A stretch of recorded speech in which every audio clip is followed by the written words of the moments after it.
خدا نے یرمیہ کے ذریعے باب 39 آیت 17 میں درج ذیل کہا، دیکھو پر اس دن میں تجھے رہائی دوں گا، خداوند فرماتا ہے، اور تو ان لوگوں کے حوالے نہ کیا جائے گا جن سے تو ڈرتا ہے۔ وہ لوگ جو خدا سے ڈرتے ہیں اور اس کی مرضی پر عمل کرتے ہیں، ترک نہیں کیا جائے گا۔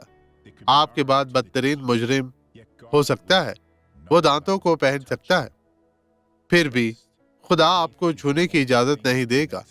ایمان صرف وہی ہے جو خدا سے جڑتا ہے۔ بھائیو، ایک بار جب آپ ایمان کے ساتھ خدا کے ساتھ متحد ہو جائیں تو ایمان رکھیں اور وہ آپ کو فتح دے گا، اب اور ہمیشہ کے لیے۔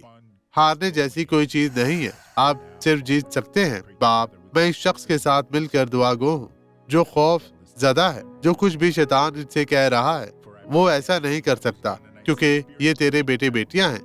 بدی اب چلی جا، غائب ہو جا، میں تجھے حکم دیتا ہوں، چھوڑ دو، پیچھے ہٹ جاؤ یسوع کے نام میں، اور خداوند آپ کو برکت دے۔ آمین۔